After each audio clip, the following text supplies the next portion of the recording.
কার্যক্রম নিষিদ্ধ আওয়ামী লীগের প্রতিষ্ঠাবার্ষিকীকে কেন্দ্র করে গোলযোগ সৃষ্টি করতে পারে এমন শক্তি তাদের এখনো হয়নি। সকালে ডিবেট ফর ডেমোক্রেসি আয়োজিত ছায়া সংসদ বিতর্ক অনুষ্ঠানে এই মন্তব্য করেন শিক্ষাবিদ ও রাজনীতি বিশ্লেষক ডক্টর মাহবুবুল্লাহ। আর আওয়ামী লীগের যে কোনো ধরনের অপতৎপরতার বিরুদ্ধে সরকার এবং আইনশৃঙ্খলা বাহিনীকে সতর্ক থাকার আহ্বান জানান ডিবেট ফর ডেমোক্রেসির চেয়ারম্যান হাসান আহমেদ চৌধুরী কিরণ। 23 জুন কার্যক্রম নিষিদ্ধ আওয়ামী লীগের প্রতিষ্ঠাবার্ষিকীকে ঘিরে নাশকতার শঙ্কা করছে সরকার। এ পরিস্থিতিতে সারা দেশে সর্বোচ্চ সতর্ক অবস্থানে থাকার কথা জানিয়েছে পুলিশ সহ আইনশৃঙ্খলা রক্ষাকারী বাহিনী। এটা একটা মাফিয়া পার্টি, তো তারা বাংলাদেশে উশৃঙ্খলা অস্থিরতা সৃষ্টি করতে চাইবে, তো পুলিশ বাহিনী তার দায়িত্ব পালন করবে। রোববার ডিবেট ফর ডেমোক্রেসি আয়োজিত ছায়া বিতর্ক অনুষ্ঠানে এ নিয়ে সাংবাদিকদের প্রশ্নে কথা বলেন শিক্ষাবিদ ও রাজনীতি বিশ্লেষক ডক্টর মাহবুবুল্লাহ। এ সময় সহিংসতার শঙ্কা উড়িয়ে দেন তিনি। আওয়ামী লীগের এখনো সেই ধরনের শক্তি হয় নাই যে তারা একটা বড় ধরনের গোলযোগ সৃষ্টি করতে পারবে। বাক স্বাধীনতা বলতে আমরা কি বুঝি, তার সঙ্গে যে একটা দায় দায়িত্বের ব্যাপার আছে সেটাও কিন্তু যোগ করতে হবে।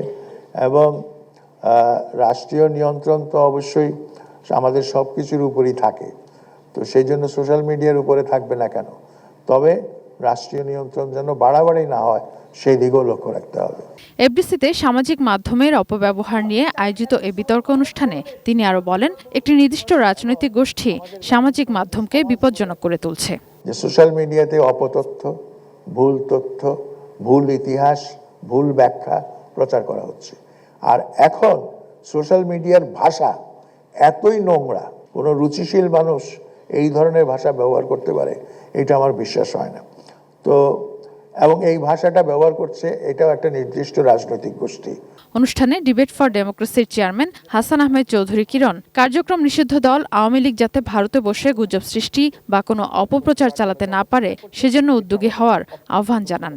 যাদের কার্যক্রম নিষিদ্ধ রয়েছে সেই দলটি যাতে কোনো রকম ভাবে সামাজিক যোগাযোগ মাধ্যমের অপব্যবহারের মাধ্যমে বাংলাদেশের গণতান্ত্রিক এই সরকারকে কোনোভাবে বিপদগ্রস্ত করতে না পারে, বাধাগ্রস্ত করতে না পারে, সে কারণের জন্য সরকার এবং সংশ্লিষ্ট আইন শৃঙ্খলা রক্ষাকারী বাহিনী সচেতন থাকবে। বলেন, সামাজিক মাধ্যমের অপতৎপরতা নিয়ন্ত্রণ করা না গেলে সামাজিক ও ধর্মীয় সম্প্রীতি ভেঙে পড়ার শঙ্কা রয়েছে। এক শ্রেণীর মানুষ মুহূর্তের মধ্যে বানোয়াট তথ্য ভাইরাল করে দিয়ে এই সমাজে ঘৃণা ছড়িয়ে, গুজব ছড়িয়ে এই সমাজের মধ্যে বিশৃঙ্খলা সৃষ্টি করছে। এটি কিন্তু আমাদের প্রতিহত করবার এখন যথেষ্ট সময় এসেছে। তেজগাঁও কলেজের সাথে অনুষ্ঠিত এ বিতর্কে পক্ষ দল প্রেসিডেন্সি ইউনিভার্সিটি বিজয়ী হয়। এই প্রস্তাবটি গৃহীত হয়েছে। সাদিয়া আফরোজ, 18 নিউজ, ঢাকা।